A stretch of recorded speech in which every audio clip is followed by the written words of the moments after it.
उस यज्ञ में संसार के सारे देवी देवताओं को बुलाए, भगवान शंकर बस को नहीं बुलाए।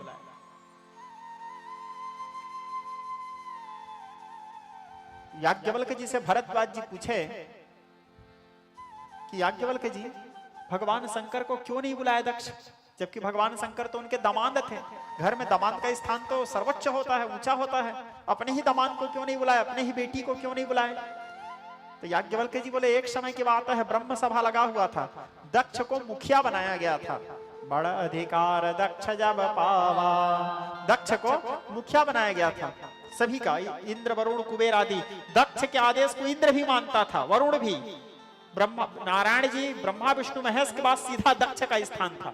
दक्ष के नीचे में फिर इंद्र वरुण कुबेर आदि, सप्तर्षि मंडल आदि। तो इतना बड़ा पद में था, संभाल नहीं पाया, क्योंकि पद को पचा पाना भी बहुत बड़ा चीज है। प्रभुता पाई जाहि मद नाही, सम्मान और प्रतिष्ठा को पचा पाना बहुत कठिन है। किसको मद नहीं होता, किसको अहंकार नहीं होता? दक्ष को भी अहंकार हुआ। तो सभा में त्रिदेव भी थे, ब्रह्मा विष्णु महेश भी थे, इंद्र वरुण कुबेर सप्तर्षि आदि सारे ऋषि मुनि थे। और जैसे दक्ष आए तो मुखिया को देख, जब मुखिया आते हैं तो मुखिया को देख के सब खड़े होते हैं, सब उनका सम्मान करते हैं। जैसे भोले दक्ष आए तो दक्ष को देख के सब खड़े हुए, सब उनका सम्मान किए। भोले बाबा बस खड़े नहीं हुए। भोले बाबा के खड़े नहीं होने के पीछे कारण यह था, भोले बाबा अधिकांश समय में, आप लोग चित्र में भी देखते होंगे, विग्रह में आंख बंद रहता है, माला पकड़ के जप करते ही रहते हैं। भोले बाबा व्यर्थ का 1 मिनट के समय नहीं बिताते, निरंतर उनका जप चलते रहता है। महामंत्र सोई जपत महेशु। तो अब आंख बंद है, जप कर रहे हैं, तो उनको कहां से पता चलेगा कितना समय ससुर जी पहुंच गए? तो इसीलिए नहीं उठे, क्योंकि आंख बंद था। लेकिन दक्ष के तो ईगो हट हो गया। दक्ष सोचता है, देखो सब मेरे को देख के खड़े हो रहे हैं, सब मेरा सम्मान कर रहे हैं, और मेरे ही दामाद मेरा सम्मान नहीं कर रहा है। क्रोध में आए दक्ष, और क्रोध में जब व्यक्ति होता है तो उसको होश तो रहता नहीं, वो जो चाहे वो उस समय बोलेगा। अनेक प्रकार के अपशब्द बोलने लगे, कहने लगे, ब्रह्मा जी के कहने पर मैंने अपने सावित्री के समान बेटी इस बैरागी को दे दिया। ये कपाली, मरघट में निवास करने वाले, भूत प्रेत बेतालों के संग में रहने वाले, इसके पास खाने के लिए अन्न नहीं, पहनने के लिए वस्त्र नहीं, भीख मांग के खाता है। जिस शमशान को सब पवित्र स्थान मानते हैं, उस शमशान में निवास करता है। बजाने के लिए इसके पास कोई विशेष वाद्य यंत्र भी नहीं, सबसे निकृष्ट वाद्य यंत्र डमरू वादन करता है। पकड़ने के लिए कोई विशेष अस्त्र शस्त्र भी नहीं, त्रिशूल पकड़ता है। लगाने के लिए अष्टगंध केसर कस्तूरी गोलोचन भी नहीं, मुर्दा के राख लगाता है। चिताभस्म कृत स्नानम। अनेक प्रकार से भोले बाबा के अपमान करते हुए दक्ष कहता है, विष जग से निराला पिए भंग भर प्याला, सदा रहे मत वाला साथी भूतन बनाए हैं। ऐसा हृदय का काला कहीं देखा नहीं, भला वर्य नेत्र में ज्वाला जटा से बढ़ाए हैं। गल सोहे मुंड माला कर डमरू विशाला, सदा ओढ़े मृग छाला चीता भस्म लगाए हैं। अनेक प्रकार के अपमान किए। भोले बाबा विचार किए, नेत्र खोले, देखे, बोले ससुर जी भड़क गए हैं भाई। भोले बाबा मुस्कुराए, मुस्कुराने के बाद शांत हो गए। यदि कोई आपको चिढ़ा रहा है, यदि कोई आपको ललकार रहा है, यदि कोई आपका अपमान कर रहा है, और बदले में यदि आप शांत हो गए, मुस्कुरा दिए, सामने वाला और ज्यादा पागल हो जाएगा। कोई आपको चिढ़ा रहा है, कोई आपको गाली दे रहा है, प्रत्युत्तर आप भी गाली दोगे, सामने वाला तो जीत गया। वो जो चाह रहा था वो किया। आपको गुस्सा दिलाना चाहता था, आप गुस्सा हो गए। वो गाली दे रहा था, आप गाली दिए। लेकिन सामने वाला व्यक्ति यदि आपको गाली दे रहा है, आपका अपमान कर रहा है, आपको उंगली कर रहा है, उसके बाद भी आप शांत चित्त हो, ऐसे प्रतीत हो रहा है मानो उसके करने से आपको कोई फर्क नहीं पड़ा है, तो सामने वाला व्यक्ति और बौखला जाएगा। बोले इतना सब करने के बाद भी और इसको कुछ फर्क नहीं पड़ रहा है, वो अपना आपाक हो जाएगा क्रोध में, और आपाक होकर के वो गलती कर बैठेगा। क्योंकि क्रोध बुद्धि को नाश करता है, और यदि बुद्धि नाश हुआ तो व्यक्ति का सर्वनाश होगा। क्योंकि जब नाश मनुष्य पर छाता है, पहले ही विवेक मर जाता है। रामधारी सिंह दिनकर जी लिखते हैं। भगवान महादेव शांत हुए, मुस्कुराए, खड़े हुए, खड़े होकर के बोले ससुर जी हम तो बैरागी हैं। बोले न सम्मान का मोह, न अपमान का भय। तुम्हारे सम्मान करने से मैं बड़ा नहीं हो जाऊंगा और तुम्हारे गाली दे देने से मैं छोटा नहीं हो जाऊंगा। और बात यथार्थ है श्रोता समाज, महादेव हैं तो हैं, कोई उसका पूजा करेगा तो ऐसे नहीं कि वो महादेव बनेंगे, कोई उसको गाली दे देगा, कोई अपमान कर देगा तो वो महादेव से देव नहीं बन जाएंगे। हर अवस्था में शिव शिव हैं। कोई सम्मान करे तो ठीक, सीधा सा सिद्धांत। मैं तो बैरागी हूं, न सम्मान का मोह, न अपमान का भय, न शत्रु न मित्र, न कोई अपना न पराया, न संसार से कुछ लेना न संसार को कुछ देना। पर जब कभी धर्म के नाम पे किए जाने वाला आडंबर पक्षपात का आधार बनेगा, मैं उसका विनाश अवश्य करूंगा। भगवान सर्वेश्वर शिव के ध्येय वाक्य है। भगवान महादेव विचार किए तो मेरा यहाँ क्या काम, ससुर जी भड़के हुए हैं, त्रिशूल उठाए और वहां से चले गए। भगवान को कोई फर्क नहीं पड़ा अपमान, लेकिन भक्त को तो फर्क पड़ेगा ना। उनके भगवान को गाली दे रहे हैं, भक्त भले भगवान को नहीं बताए कि प्रभु आपको गाली दिए उसके बदले में मैं क्या किया, और भगवान को बताना भी नहीं है वो अंदर अंदर, लेकिन वो भक्त जाने उसका आत्मा कैसे। वहां पे नंदी खड़ा था, नंदी भगवान महादेव के परम भक्त, नंदी को अपने आप में नहीं सहा गया। महादेव तो चले गए वहां से मुस्कुराते हुए, नंदी तुरंत क्रोध में आए, दक्ष को श्राप दिया, बोले मूढ़ दक्ष, यदि मैं जीवन भर मन वचन कर्म से भगवान महादेव को उपासना किया हूं तो जा मैं तुझे श्राप देता हूं, तेरा शीघ्र विनाश हो जाए। नंदी का श्राप भी अमोघ है। मेरे आराध्य के साथ खिलवाड़ किया है, मेरे आराध्य का अपमान किया है। क्रोध में थे नंदी, और नंदी अब वहां से सारे शिवगण को लेके गए। इसी चिड़ के नाम से दक्ष प्रजापति यज्ञ में सबको बुलाया, भगवान महादेव को नहीं बुलाया। तो सब लोग अपने अपने विमान में बैठ के उड़ उड़ करके जा रहे थे। सती के दो सहेली हैं, एक का नाम है जया, एक का नाम है विजया, स्कंद पुराण के अनुसार। सती देखी जया और विजया से कही पूछो तो सब कहां जा रहे हैं। आकर के पूछती हैं जया और विजया, बोले कहां जा रहे हो तुम सब। तो बोले अरे तुम लोगों को पता नहीं क्या, तुमको निमंत्रण नहीं मिला है, महाराज दक्ष के यहाँ बहुत बृहद यज्ञ हो रहा है, क्या अपने बेटी सती को नहीं बुलाए हैं। और वो जाने वाले और चिढ़ा दिए। जया विजया आकर के सती से कहे सखी सब लोग तुम्हारे पिता के यहाँ यज्ञ हो रहा है वहां जा रहे हैं, शायद तुम्हें नहीं बुलाए हैं लगता है सखी। माता सती को बड़ा दुख हुआ पिताजी के यहाँ, और सती अपने पिताजी से बहुत प्रेम करती थी। सबको बुलाया पिताजी, ऐसा क्यों किए पिताजी, मेरा अपमान क्यों किए, मेरे प्रभु का अपमान क्यों किए।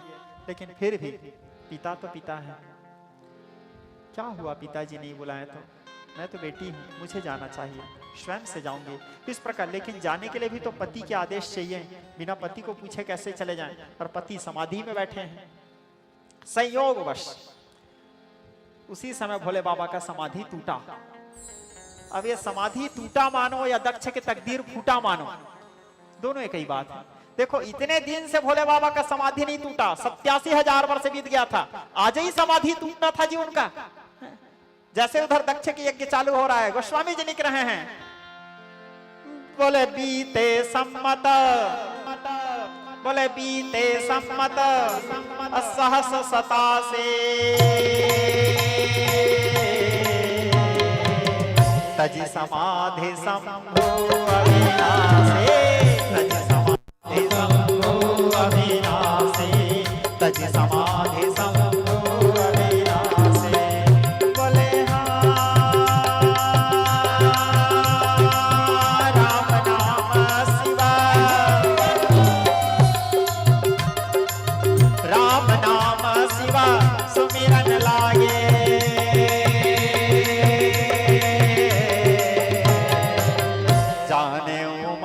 जगतपति जागे, जाने उमा जगतपति जागे, जाने उमा जगतपति जागे। हर हर महादेव।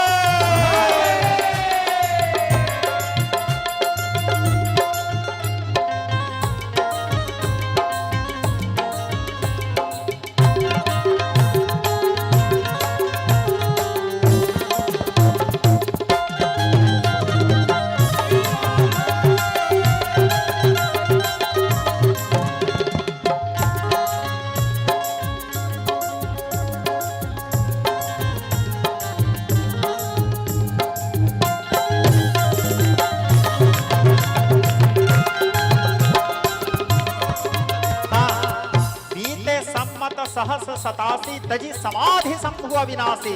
87,000 वर्ष पूरा हुआ, भोले बाबा के समाधि टूटा, नेत्र खोले। राम नाम शिव सुमिरन लागे, राम नाम शिव सुमिरन लागे।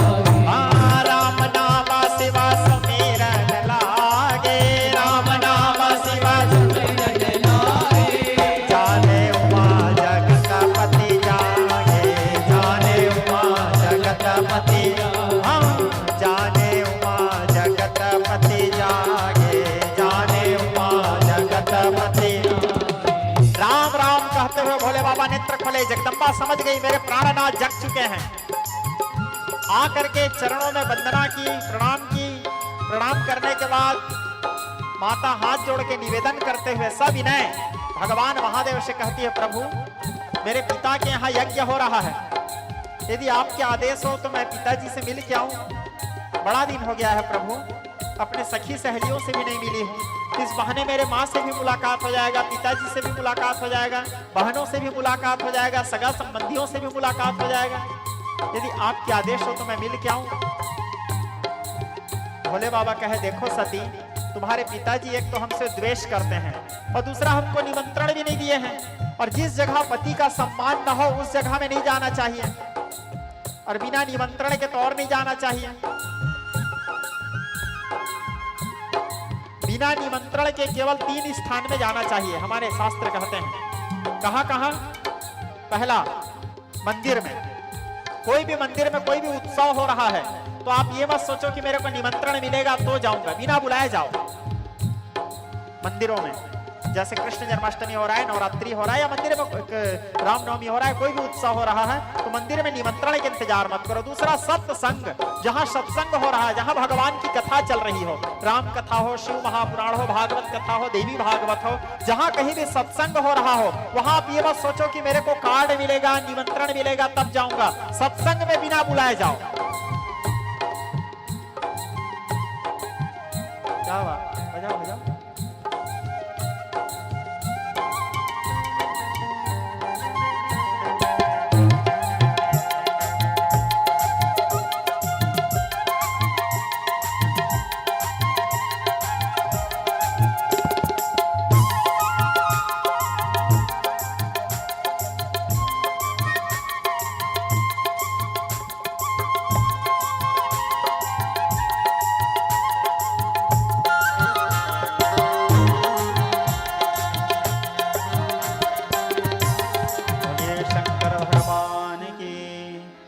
तीसरा स्थान गुरु।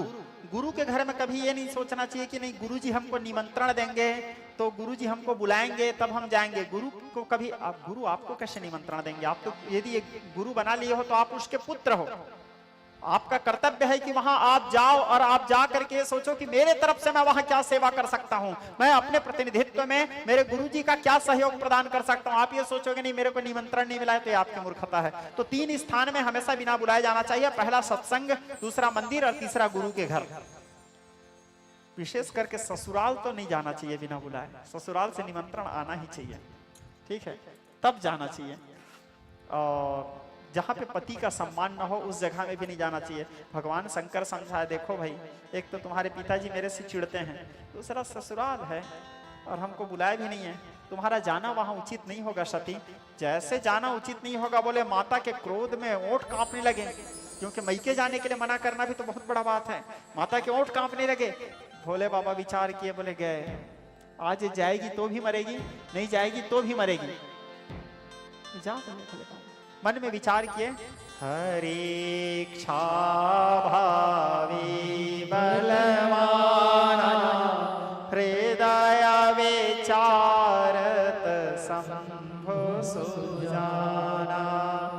जो नारायण की इच्छा है वही हो रहा है और मैं चाह के भी नहीं रोक सकता इसको। कारण राम करन चाहन सोई होई, करे अन्यथा अश नहीं कोई।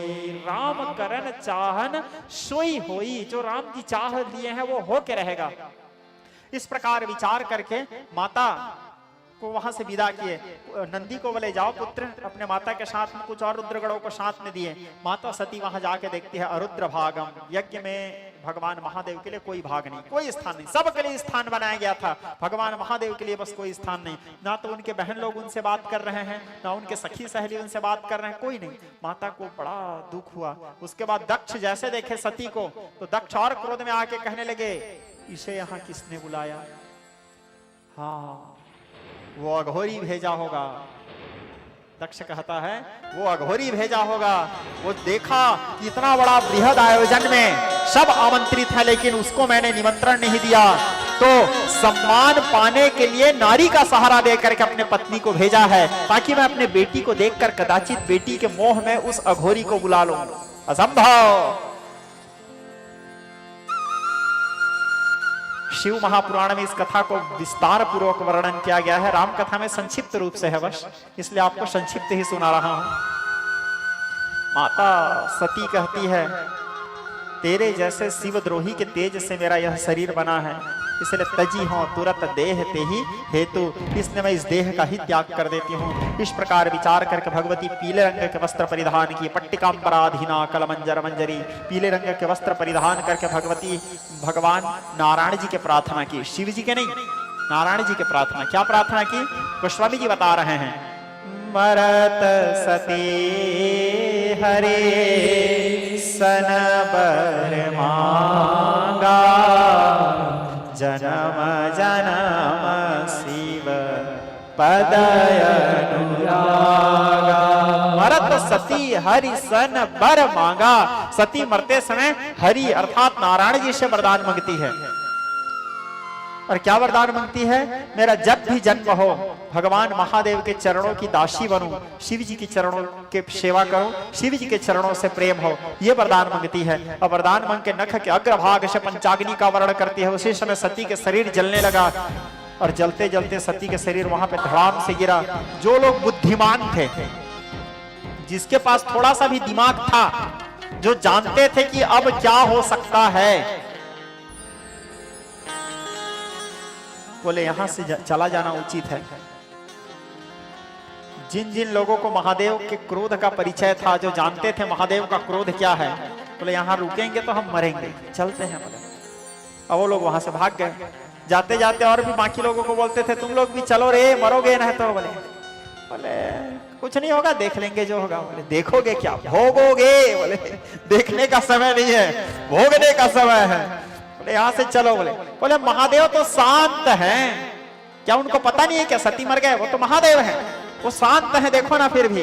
बोले अरे मूर्खो, ये तूफान से पहले का सन्नाटा है, भागो। बोले भागो यहाँ से। बोले जो बुद्धिमान थे वो लोग चले गए, जो ज्यादा बुद्धिमान थे बोले देख लेंगे, वो लोग रुक गए थे, देखेंगे क्या, मरेंगे। अब सब गए। अब जाने के बाद जो लोग ज्यादा बुद्धिमान थे रुके थे। अगम्य नारदा, नारद जी पहुंचे कैलाश। महादेव का एक स्वभाव है, जानते तो वो सब हैं, जानते तो वो त्रिकालज्ञ हैं वो, लेकिन जब तक कोई आ करके प्रस्तुति ना दे दे उनके पास, ऐसा घटना घटित हो गया महादेव, तब तक के महादेव ये नहीं दिखाते हाँ मैं जानता था। बोले इंतजार कर रहे हैं कोई आके बताए, शांत बैठे हैं। उसी समय ना अगम्य नारदा, नारद जी पहुंचे, जा करके कहे प्रभु। भोले बाबा बोले हाँ बोलो नारद। नारद जी साइड में आ गए। भोले बाबा बोले क्या हुआ नारद? फिर नारद जी पीछे चले गए। भोले बाबा बोले क्या हुआ, पीछे क्यों चले गए नारद? बोले आप आगे देखो ना प्रभु, मैं पीछे से बताऊंगा। बोले ऐसा क्यों? बोले क्योंकि जो बताने वाला हूं प्रभु। बोल के चुप हो गया। नारद जी मन में सोचता है जो बताने वाला हूं उसको बताने के बाद कहीं सामने मैं खड़े रहूंगा, बड़ाक से तीसरा नेत्र खुलेगा तो सबसे पहले सेंटर में वही रहूंगा। नारद जी कितने बुद्धिमान, पीछे से बताऊंगा प्रभु बोले, ताकि खुलेगा तो सामने कम से कम मैं नहीं रहूंगा, पीछे हल्ला बताओ। बोले प्रभु दक्ष के यज्ञ में माता सती देह त्याग कर दी प्रभु। जैसे भगवान महादेव सुने दक्ष के यज्ञ में सती देह त्याग कर दी, भगवान महादेव की आंखों से आंसू बहना शुरू हो गया, अविरल अश्रुपात होने लगे, अनवरत बिना रुके। भगवान महादेव एक अपने जंघा के ऊपर पैर को रख के बैठे हुए थे, को नीचे किए, जमीन में पटके। मही पादाघातात् प्रजाति सहसा संशय पदम। पुष्पदंत नाम के गंधर्व लिखते हैं शिव महिम्न स्तोत्र में, जैसे पटके आकाश मार्ग से अग्नि वर्षा होने लगे, उल्का पिंड गिरने लगे, कहीं पे ज्वालामुखी प्रकट होने लगे, कहीं पे भूकंप आने लगे, चक्रवात चलने लगे। भगवान महादेव पागलों की तरह आसन सूख के यत्र तत्र यहाँ वहां दौड़ने लगे, अपने बालों को खींचने लगे, जमीन में अपने सिर को पटकने लगे, आर्तनाद होकर के रुदन करने लगे, विलाप करने लगे, पागलों की तरह नृत्य करने लगे। और देखते देखते विचित्र विचित्र तांडव नृत्य आरंभ किए भगवान महादेव सती के वियोग में। कैसे तांडव? शैल सोल सम विशाल जटा जोट चंद्रभाल गंग के तरंग बाल विमल नीर गाजे। लोचन है लाल लाल चंदन की घोर बाल कुमकुम सिंदूर गुलाल मुकुटी बरसाजे। आज इसको पूरा गाएंगे राम, ठीक है मैं सोचता हूँ।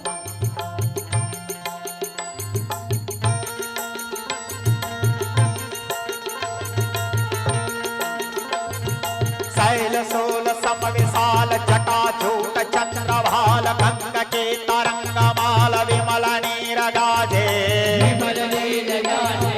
लोचन है लाल लाल चंदन की घोर बाल कुमकुम सिंदूर गुलाल मुकुटी बरसाजे। मुंडन के कंठमाल विहसत हृदय कुशाल स्फटिक जाल रुद्रमाल हर दयाल राजे।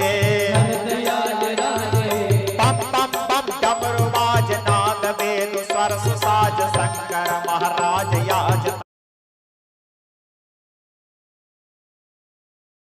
तांडव नाचे।